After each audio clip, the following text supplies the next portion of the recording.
toda a família, né? Nós precisamos refletir sobre as questões que envolvem a nossa rotina familiar. Então, hoje nós vamos estar refletindo sobre as questões que estão no Evangelho segundo o Espiritismo. E todas vão envolver, então, a questão do amor. Esse amor na nossa vida é uma questão séria, né? A coisa mais importante da nossa vida é a gente aprender a amar, é a gente aprender a viver de acordo com a lei divina, de acordo com o que Jesus veio nos ensinar. Então, lá nós temos o 4º mandamento, que vai dizer, então, honrai a vosso pai e a vossa mãe, a fim de viverdes longo tempo na terra que o Senhor Deus vos dará. Está no Decálogo, Êxodo, capítulo 20, versículo 12. Então, quando a gente lê o texto evangélico, por vezes nós temos determinadas dificuldades para compreender esse texto, né? Nós não compreendemos bem o texto, a formalidade do texto evangélico fica distante, às vezes, da nossa realidade. Mas o que seria esse termo honrar? Honrai a vosso pai e a vossa mãe. Então, honrar significa amar, respeitar, de tal forma que a pessoa do pai e da mãe fique engrandecida pelo papel, pela função de orientadores da família, de progenitores, de quem nos deu a vida, né? Emmanuel vai falar nas suas lições que nós temos uma dívida tão grande com o nosso pai e com a nossa mãe, que filho nenhum é capaz de saldar esta dívida, de pagar esta dívida. Ah, mas por quê? Porque eles nos deram a vida no corpo físico. A vida no corpo físico é o bem mais precioso que nós temos, que o espírito reencarnado precisa na Terra, né? Muitas vezes, por diversos motivos, o espírito, ao reencarnar, logo que entra na posse do corpo físico, já está abandonado pelo pai e pela mãe. Emmanuel vai nos ensinar que ainda assim, só por isso, eles já são devedores da nossa gratidão eterna, do nosso amor eterno, do respeito, né? Então, é isso que significa o honrar a vosso pai e a vossa mãe. Então, eu já ouvi, muitas vezes, ouvi a vida toda, que honrar um pai e uma mãe que cumpre com o seu dever é muito fácil. Uma vez, eu ouvi numa situação de vida que eu estava vivendo com a minha família, uma senhora dizer para mim, dentro de um centro espírita, aqui da nossa cidade, onde eu fui fazer um tratamento, nessa época eu tratei muito lá nesse centro, minha gratidão eterna, que se fosse para ela fazer pelo pai dela, o que eu estava vivendo, ela não ia dar conta, não. Então a gente precisa pensar nisso. É só quando a gente reconhece a importância da lei divina nas nossas vidas, é que a gente dá conta de nos esforçar para caminhar de acordo com o roteiro da lei divina, da lei eterna, da lei natural, conforme nos diz Allan Kardec no capítulo 1 da parte 3ª do Livro dos Espíritos, da lei divina ou da lei natural. Porque a lei divina, ela é eterna, ela é imutável, ela foi criada para o nosso bem, para fazer toda a nossa felicidade. Então, nós somente somos infelizes quando nos afastamos da vivência da lei divina, né?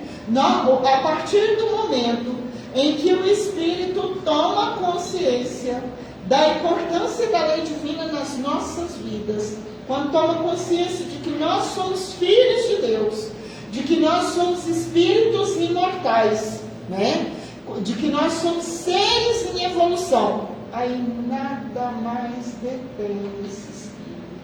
Ele pode sofrer, pode passar um trator em cima dele todo dia, ele continua firme. Ele continua caminhando, ele continua preocupado em dar conta do seu dever, em dar conta do que diz a sua consciência diante da lei divina. Então, é isso que nós precisamos pensar. Nós precisamos tirar um tempo para refletir todos os dias sobre o fato de que nós somos filhos de Deus, sobre o fato de que nós somos seres imortais, que a vida aqui na Terra, ela é breve e passageira. Terminada essa vida, quando o nosso corpo morrer, o nosso corpo físico, quando acabar a vitalidade dele, o espírito abandona o corpo e retorna ao mundo espiritual. E para isso, né, para nós vivermos aqui na Terra, né, por que a vida aqui na Terra? Por que a vida na Terra aqui é tão importante para nós?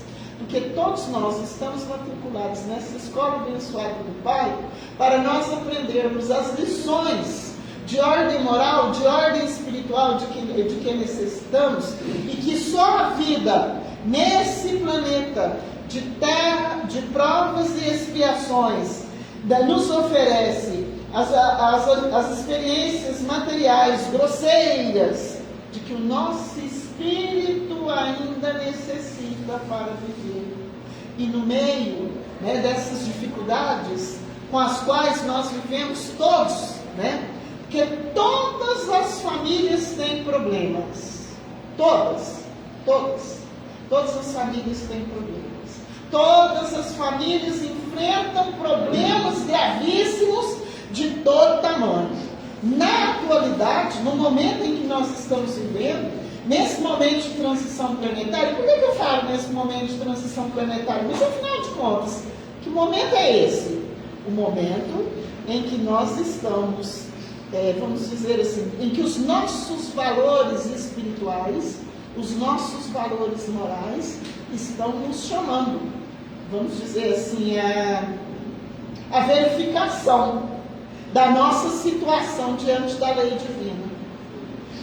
Nós estamos num momento em que estamos tendo as últimas oportunidades para a gente se modificar, para nós nos adequarmos ao plano divino do amor que Jesus traçou para nós, né, como diretor, como governador deste planeta, para nós nos modificarmos e adquirirmos as qualidades que nos serão necessárias na Terra, na era da regeneração.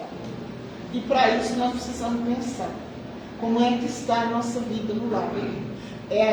Se a gente observar bem o jornal da televisão, basta a gente assistir 30 minutos por dia e você já pode mudar, porque o resto vai ser repetição, vai ser destaque das coisas negativas, né? E já não vai produzir o efeito de informar somente, né? Mas veja bem, a Terra está em convulsão.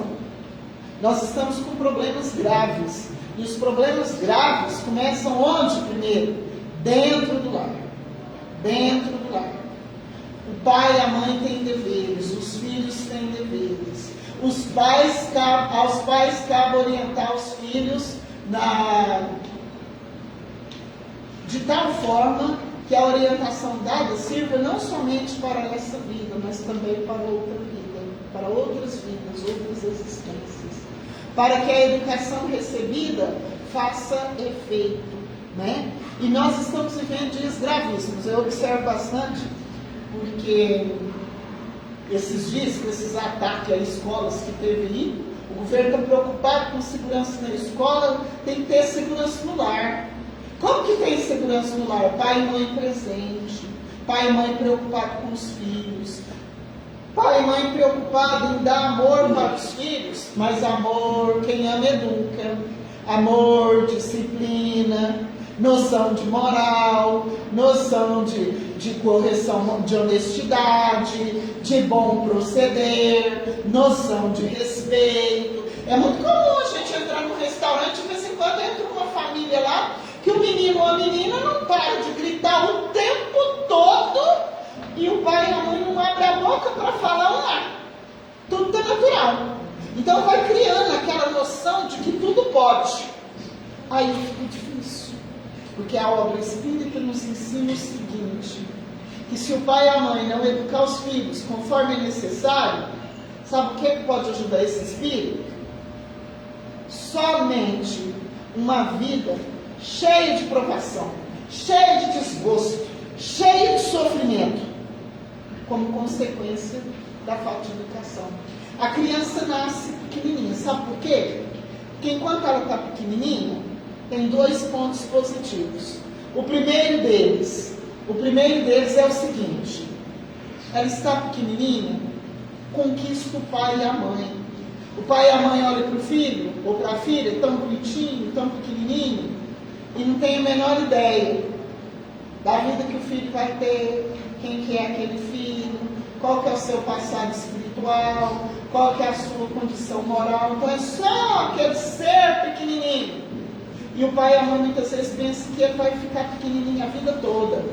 Mas a criança não é um espírito jovem. O espírito da criança pode ser muito mais velho do que o espírito do seu pai, de sua mãe, de seu avô, de sua avó. A criança é um espírito milenar. Leon Denis diz no livro Depois da Morte o seguinte, que o espírito reencarnado, ele leva cerca de 20 a 30 anos para reassumir a sua condição espiritual, na sua totalidade. Na obra de André Luiz, tem um caso, eu não lembro agora em que livro que está, que diz o seguinte, que, acho que é nos domínios da mediunidade, no centro espírita estava acontecendo uma reunião dedicada ao tratamento espiritual, onde muitas vezes, antigamente os casos de obsessão eram muito graves, né? Chegava qualquer pessoa com problema de obsessão aqui no centro, o espírito jogava aquela pessoa no chão, aquela pessoa desmaiava, xingava, era aquela confusão danada. E hoje? Hoje tudo é sutil. Hoje é tudo de forma quase invisível, a ponto da pessoa obsediada não acreditar que está sendo obsediada. Para isso é preciso um estudo da conduta, é preciso um esforço constante de vivência do Evangelho. E tinha o caso de uma mulher lá, que foi jogada no chão.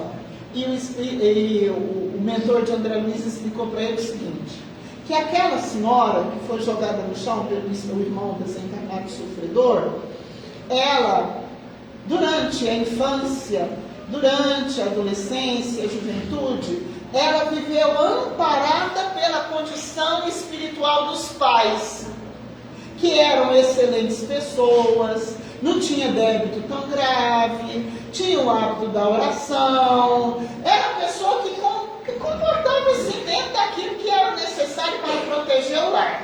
Então, durante o tempo em que ela foi criança, em que ela foi jovem, ela esteve protegida. Que ela só encontrou realmente com as suas provas a partir do casamento. Aí, ela se encontrou com ela mesma. Ela se viu, ela teve um encontro com a sua própria condição espiritual. Isso é muito comum. Então, quando a Denis fala que o espírito demora de cerca de 20 a 30 anos para reassumir a condição espiritual, o que significa isso? O tempo que é dado à criatura para que ela receba boa educação, para que ela se modifique, abrace condições mais positivas de vida, atitudes mais elevadas, melhore a sua condição moral, para quando chegar o momento de luta com as provas mais dolorosas, a educação recebida, a formação religiosa, a instrução moral que recebeu no lar, da família, da casa espírita ou da igreja, seja qual for a religião da pessoa,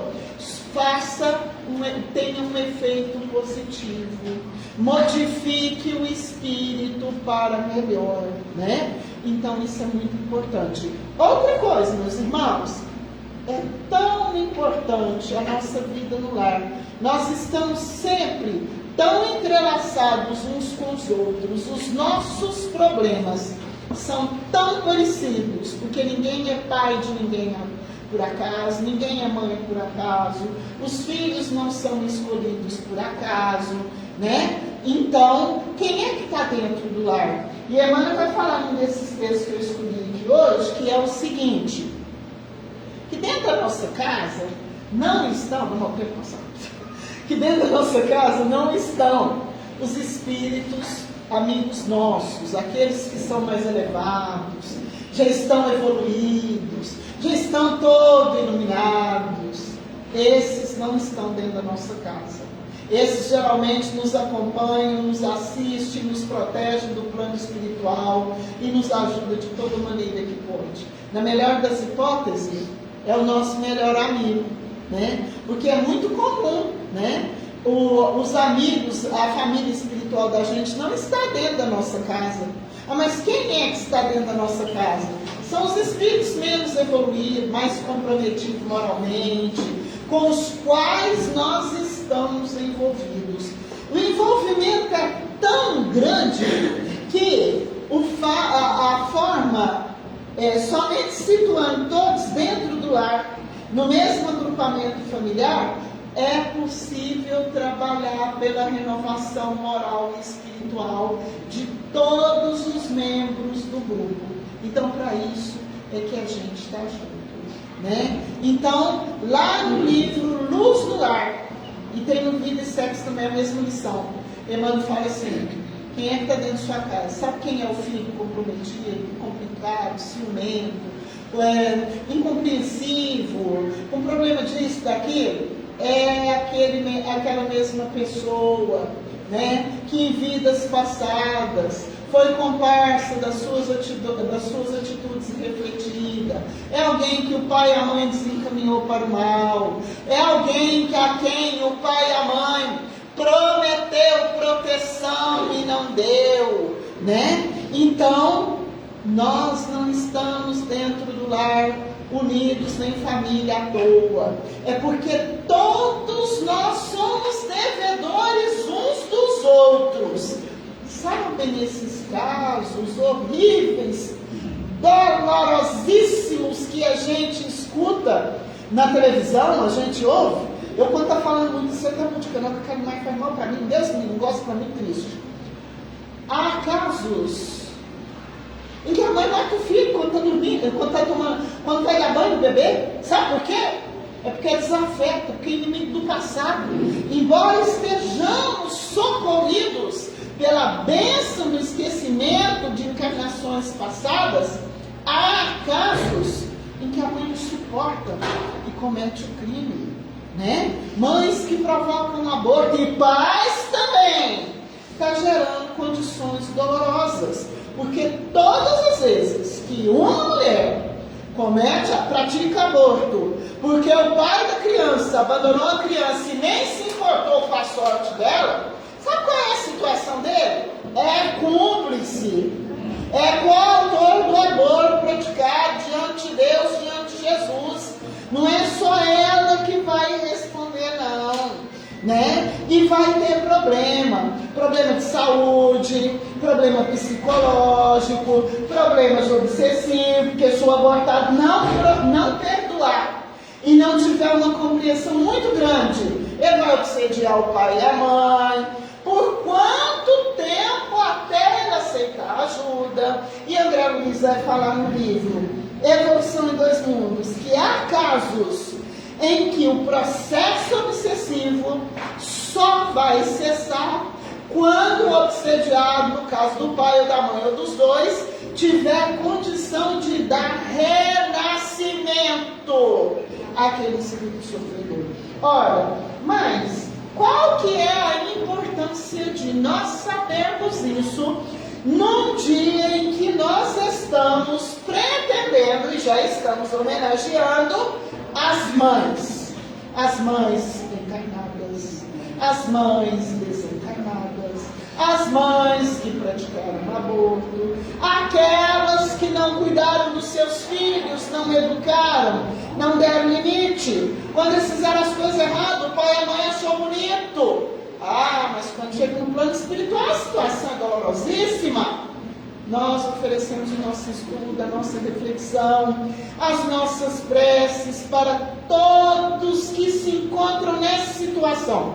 Mas como resolver isso? Na vivência incessante do amor. O pai e a mãe, né, não precisa conhecer. No Evangelho tem uma parte que fala sobre isso. Não precisa conhecer toda a obra espírita, não. Não precisa conhecer, eu não conheço muito, não, é pouco. Eu conheço alguma coisa de educação espírita, porque eu fui coordenadora de evangelização de infância e juventude uns 8 anos no Brasil.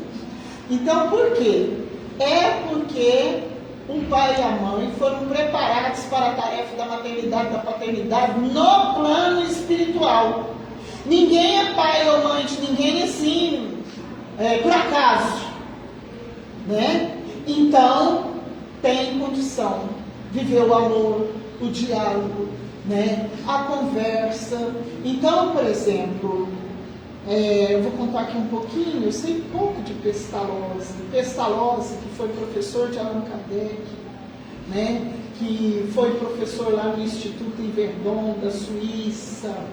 Ele era um grande educador. Naquele tempo não tinha escola pública não, igual hoje, né? Eu, por exemplo, dei aula para tanta gente, eu acho engraçado agora, porque já tem uns anos que eu aposentei. Às vezes eu vejo os meus alunos, eles vêm conversar comigo, eu não lembro. Primeiro, eu deixei era adolescente, os que eram jovens agora já são todos pais de família, porque eu aposentei do Estado tem 11 anos, né? Os que eu deixei no ensino fundamental já são adultos, né?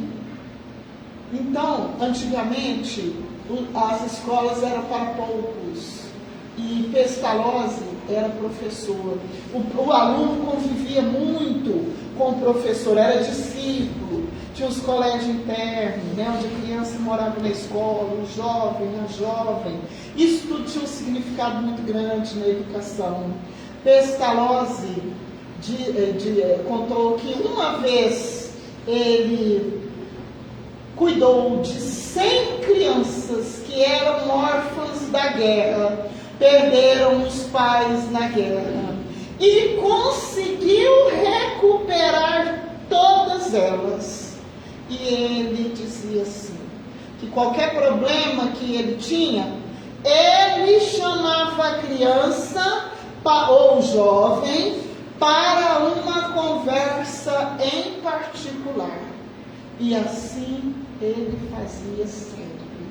Que quando uma criança acordava chorando porque estava com medo, ou porque tinha tido pesadelo com os horrores da guerra, ou tinha tido qualquer problema espiritual, ele não falou essa palavra, porque Pestalozzi era protestante, ele ia até o quarto dessa criança, segurava na mão dela, e ali ele ficava com ela até que ela adormecesse. E por isso, por essa postura amorosa, ele recuperou todos esses órfãos da guerra. A escola de Pestalozzi, onde Allan Kardec estudou, não durou tanto, era para existir até hoje. Mas por que não durou? Porque Pestalozzi colocou crianças pobres junto com crianças ricas. E a classe mais alta da sociedade não admite isso, né? Mas Pestalozzi é um dos grandes educadores da humanidade. A educação verdadeira, a educação verdadeiramente moral, exige proximidade, convivência, né? Diária, entre pais e filhos, né? Não pode ser uma coisa de imediata, né? Não é porque o pai ou a mãe trabalha que fala assim, não, mas eu não tenho tempo de cuidar do meu filho. Qualquer coisa mais importante da vida do pai ou da mãe é o filho. E não pode ser de qualquer jeito. Quando o pai e a mãe mandam a criança para a escola, o que a gente espera, o que o professor espera, é que o pai mande a criança para a escola com a roupa limpa, com a roupa bem cuidada. Não é roupa rica, não. Com a roupa limpa, com a roupa bem cuidada, com princípios morais elementares, para que ele tenha condição de conviver em sociedade, para que ele tenha condição de conviver com os colegas, para que ele tenha o mínimo de educação necessária para que o professor possa dar aula para ele. Isso é necessário. O problema da escola, da pressão das escolas, é problema do lar, que sai do lar e vai para dentro da escola. E por isso a escola não dá conta de resolver. Não tem nenhum curso para professor que vai ajudar ele a substituir o trabalho do pai, o trabalho da mãe.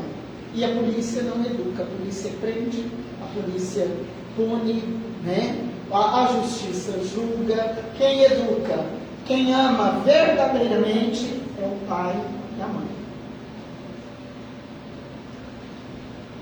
Como consequência ainda dessa chamada falta de educação, não vou falar que é moderna, porque ela existe desde a época de Jesus. Nós vemos nos romanos de Emmanuel, a situação da sociedade daquela época com a de hoje é muito parecida. Nós temos ainda o problema da piedade filial, que é o problema como os filhos cuidam dos idosos, ou descuidam, ou abandonam os idosos. Está muito comum. Às vezes não põe o idoso numa casa de repouso, mas abandona ele dentro da própria casa. Mora na mesma cidade, passa 10, 15, 20 dias sem ir na casa do idoso. Não conversa, o pai não convive com o filho não convive com o pai.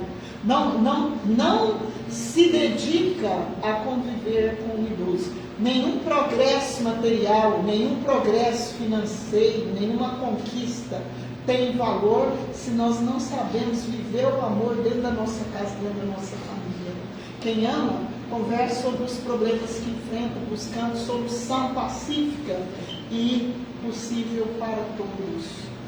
Quem ama, educa o filho, mostrando que eu ouvi os meus pais dizerem assim, que primeiro, os pais criam os filhos, e depois, quando os pais ficam velhos, os filhos criam os pais, porque tem que tomar conta. Ouviu também, gente? Concordo plenamente. Oi? Concordo plenamente. Então a gente tem... Então a gente tem que pensar sobre isso. Mas esse é assunto antigo. Mas a dor do abandono é moderna. A dor da falta de amor mata mais do que qualquer doença. Quando a gente vai no lar de idosos, a maioria deles adoece moralmente, espiritualmente. Os problemas se agravam numa rapidez muito grande, porque foram abandonados pelos pais, pelos filhos. E os que estão ainda com a razão sofrem sem como é que eu falo? Sem nada para aliviar esse sofrimento, porque espera a visita do filho e o filho não precisa.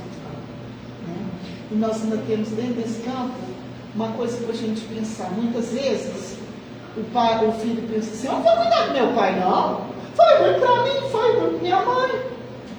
Não cuidou de mim, não me educou. E no Evangelho segundo o Espiritismo vai falar o seguinte: a nenhum filho foi dado o direito de julgar seu pai e sua mãe. A nenhum filho. O problema do meu pai não ter me dado educação, dele não ter me dado o amor que eu queria, é dele com Deus. E o meu problema? Meu problema é cumprir com o dever de filho. E como que um filho cumpre com o dever com o pai na velhice? Dando a ele o conforto material que é possível, o conforto moral e o conforto espiritual, porque a família estruturada significa tudo isso, Não é só dar o supérfluo, não é deixar toda a responsabilidade da casa sobre os ombros dos pais velhos. Tudo isso está no Evangelho, capítulo 14, que eu estou falando aqui para os irmãos. Não é, hoje é muito comum, joga nos ombros dos pais velhos o peso de educar os netos. Não é tarefa dos pais. E quando eu digo isso, Não é, a gente tem que ver os lados da questão, ver a questão do equilíbrio. Os mais novos têm que trabalhar. Olha, então o pai e a mãe dando condição, tendo condição de saúde, precisa ajudar mesmo. Às vezes o neto precisa passar uma parte do dia na casa dos avós. Às vezes o avô precisa buscar o neto na escola, mas deixar tudo sobre a responsabilidade dos pais não tem jeito. Mesmo porque os pais não têm aquele vigor físico, aquela força física para educar os netos como eles tinham quando educaram os filhos. A tarefa de educar para a plenitude, de educar para a eternidade, de educar moralmente, espiritualmente, ela exige muita força física, muita saúde, muita juventude para poder dar conta, porque senão não dá conta não. A tarefa de educar um filho, eu não eduquei, mas eu vi muita gente que educou direito a vida toda. Eu vi menino chorar por conta de pai ou por conta de mãe a vida toda. Mãe que abandona filho, pai que abandona filho, está plantando dor para si mesmo, está deixando de contribuir com a parte que lhe cabe para que o planeta se torne melhor. Como esperar um mundo de regeneração? Porque no mundo de regeneração, a dor tem outra face. Os espíritos que vivem no mundo de regeneração, eles têm ainda prova, têm dificuldades a vencer, mas todos estão voltados para o bem, porque os espíritos verdadeiramente rebeldes já estão sendo encaminhados para planetas inferiores à Terra.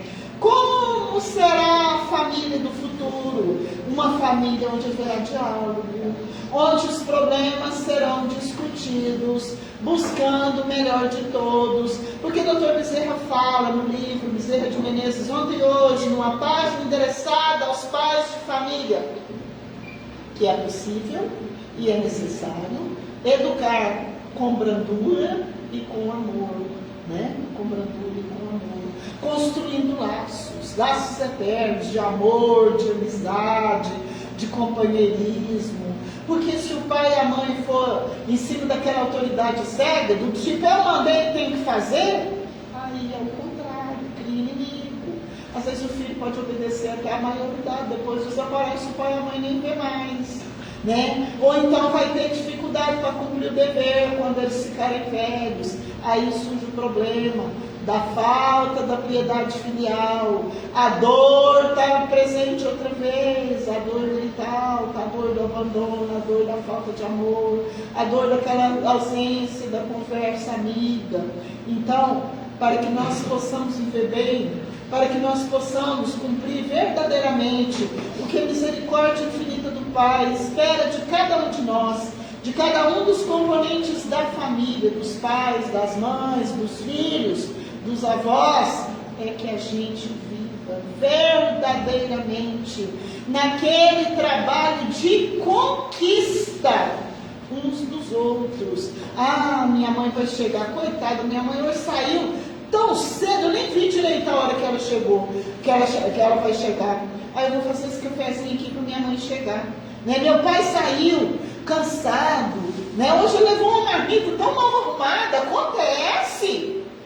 Mas eu vou fazer esse arroz, esse feijão aqui bem quentinho, né? Eu sei que muitas vezes aqui no nosso salão aqui, nesse momento, esses problemas não são tão graves assim. Mas nós temos esses momentos. Então, o que nós estamos querendo dizer?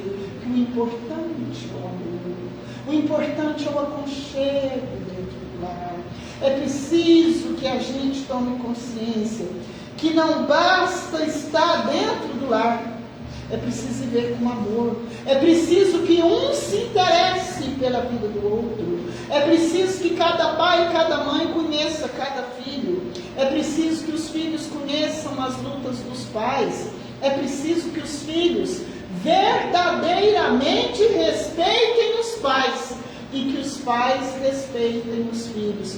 Porque esse mandamento, honrai a vosso pai e a vossa mãe, ele é uma forma simplificada da honra e do amor por toda a família. Honrai os vossos filhos filhos, as vossas filhas. Honrai o vosso sogro, a vossa sogra, o vosso genro, a vossa nora. É amor. A lei que nos rege é de amor. Amor a Deus sobre todas as coisas. Amor ao próximo como a si mesmo. Então nós precisamos pensar nisso. Nós precisamos plantar amor no coração uns dos outros. Por que nós temos governantes que só tem ideia de guerra na cabeça? É porque o lar não foi muito bom. É porque no lar não se falou de amor. Por que a gente tem jovem rico que acha que pode pôr fogo nos outros? É porque não recebeu amor. Amor é educação. Amor é limite. Meu filho, você precisa aprender a respeitar todo mundo. Nós todos somos iguais. A humanidade, na verdade, é composta de uma única família. Todos nós compomos uma única família. Então todos temos que aprender a nos tratar bem, a ter respeito, a não fomentar a violência, a não praticar o mal. Minha mãe, isso começa nas pequenas coisas. Eu tive uma felicidade muito grande, que minha primeira professora foi minha mãe. E eu estudei numa escola de zona rural até a idade de 9 anos. E eu sempre fui voltada para a religião, nasci católica. E minha mãe ensinava também dava aula de catequese. Eu fiz a primeira comunhão na fazenda. Eu fui católica, mais ou menos. Eu conheci o espiritismo com 15 anos, mas eu não pude ficar, porque eu tinha que estudar, né, gente? Porque senão, não, o que eu ia fazer? Eu não dou conta de arrumar uma casa até hoje. Então, veja bem. E eu fui católica mais ou menos até os 22 anos, quando eu conheci a Nilva. A Nilva que é causadora, viu? De tudo, né? Então, veja bem. Mas minha mãe contou uma história seguinte, sobre a importância de conviver com os filhos, a importância de corrigir, a importância de impedir que o mal perpetue na vida dos filhos. E ela contou a seguinte história quando eu era criança, que uma mãe, ela tinha muita preocupação de educar o filho. Quando foi um dia, ela foi passear com a madrinha do menino, ela foi passear com o menino lá na casa da madrinha dele.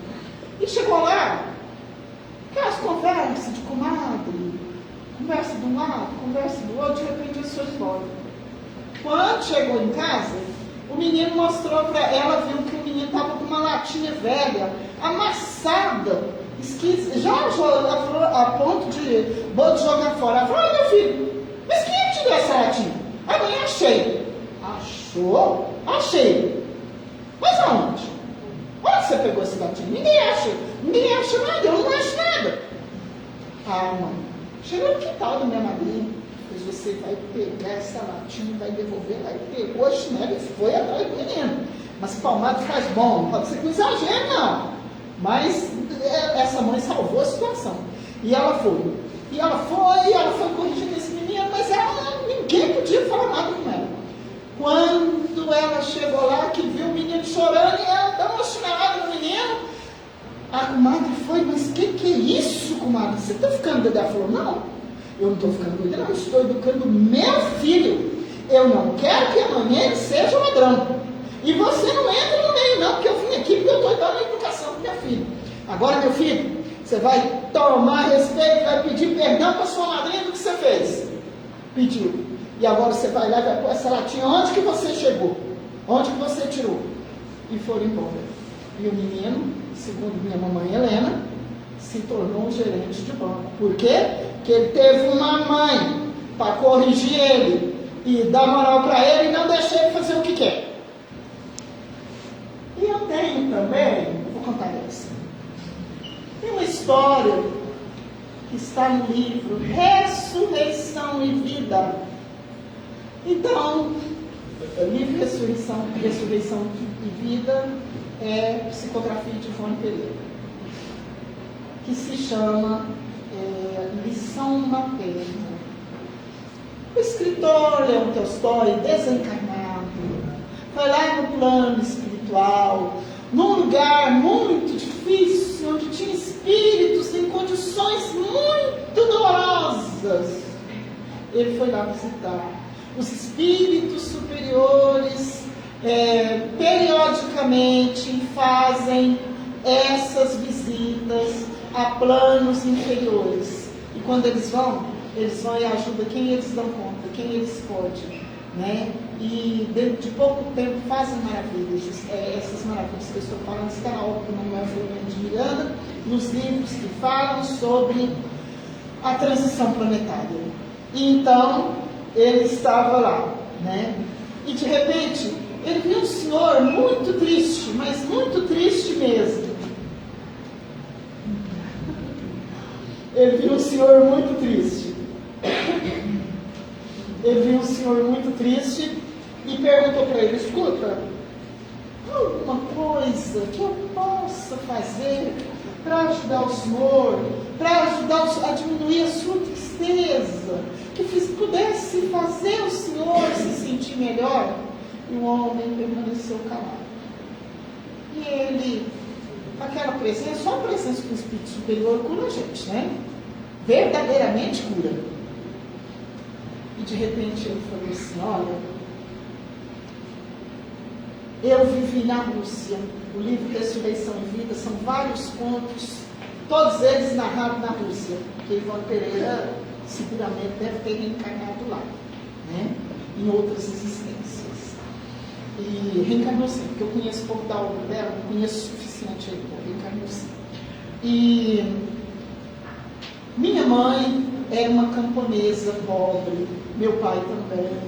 Nós éramos muitos filhos, numerosos. E nós passávamos na época do inverno, que lá tem esse inverno rigoroso, né? Neve, dias e dias, meses, a época do inverno, tudo fica coberto de neve. Esse calor maravilhoso que a gente está sentindo aqui agora, isso lá não tem assim não, né? Então veja bem. E aí diz que passava dias e dias, preso dentro de casa, né? E sempre a figura da mãe, a mãe corrigindo. Já pensou? Um punhado de menino dentro de casa, muitos meses, isso tinha briga, isso tinha choro, a mãe perdia a cabeça. Deus me livre. Então veja só, na escola, a gente que é professor, quando o tempo está muito quente assim, o menino vai ficar doido na sala e a gente fica doido com ele também, viu? Então veja só, e ele disse que gostava de ver, de admirar a figura da mãe, a figura materna, cuidando do lar, falando com eles, corrigindo eles. E todo dia, no meio dessa confusão, a mãe dele tirava um tempo para falar das lições do Evangelho de Jesus. E ela sempre contava, né, as passagens do Evangelho de Jesus, falou do Sermão da Montanha, falou da parábola do filho pródigo, falou das bem-aventuranças. E a mãe falava de uma maneira que tocava e que emocionava o coração dos filhos. E ele, contando essa história para o Leão Tolstói, disse o seguinte: mas o tempo passou, eu me tornei adulto, rebelde à lei de Deus, esqueci os conselhos da minha mãe e me envolvi em tantos problemas, e esses problemas terminaram com o meu suicídio. E de certa feita, o suicida, quando ele desencarna, cada caso é um caso. Geralmente, eles vão para o Vale do Suicida, para uma zona de muito sofrimento, onde tem espíritos que cometeram faltas semelhantes.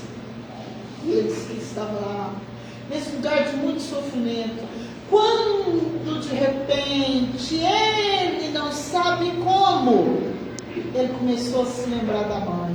Recurso da espiritualidade. Provavelmente a mãe estava lá perto dele, orando por ele sem descanso, porque a vida de mãe, quando que termina a missão? Nunca. É eternamente. De pai também, viu? E de pai também. A missão de pai não acaba também não. Né? Aí ele começou a lembrar da mãe dele. E foi pensando, e foi recordando esses tempos de criança. Essas histórias maravilhosas que a mãe contava quando era criança. Ele lembrava a roupa dela, o casaco que era grande, grosso, né, que ela colocava sobre os ombros, o lenço amarrado no pescoço para se proteger do frio. E ele foi recordando a figura materna, o tempo em que ele viveu quando era criança, as histórias e tudo isso, todo esse conjunto de fatos tão belos, tão lindos, tão encantadores, que marcou a infância dele, fez com que ele se renovasse moralmente, com que as energias que estavam em volta dele, em volta do seu espírito, que é a nossa alma nos acompanha depois do desencarne, né, por toda a eternidade, né? Tudo isso foi modificando e fez com que ele alcançasse a cura, a melhora, ao ponto de ele já estar devidamente preparado para reencarnar outra vez, que o suicida, ele não pode ficar lá no plano espiritual indefinidamente, não. Ele só pode ficar lá o tempo mínimo para preparar uma nova reencarnação. Então, que o ensino que a mãe dele deu força para ele aceitar uma nova reencarnação, onde ele enfrentaria as consequências do suicídio. E ele, então, parou um pouco e falou para ele: desculpa, se o senhor quer fazer alguma coisa para me deixar mais feliz, diga umas mães que vivem na terra para ensinar aos seus filhos a moral de Jesus. Então, todas as mães recebam o nosso abraço, o nosso carinho, né? Os votos de que o amor de nossa Mãe Maria Santíssima possa envolver a cada uma e dar para cada uma muita coragem, muita força, muita consciência dos seus deveres para elas cumprirem a missão da maternidade. E que Jesus abençoe as mães e os pais que estão sofrendo no plano espiritual, porque não deram conta de seus deveres, porque praticaram a cura. Que Jesus abençoe todas as nossas famílias e os nossos lares. Muito obrigado. Que Jesus nos abençoe a todos.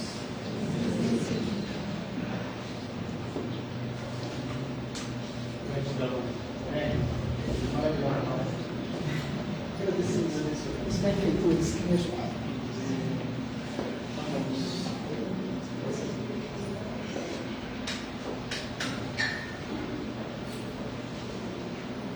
Então vamos continuar o nosso pensamento, que é elevado a Deus, justamente,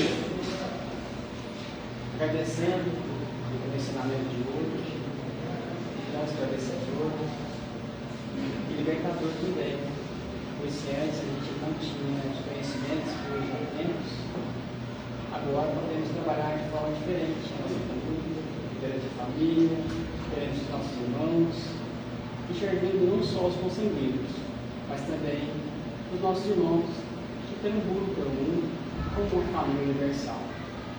Nós possamos evoluir cada dia, elevar nosso pensamento a Deus, ao nosso mestre de Deus, possamos pôr em prática, Senhor.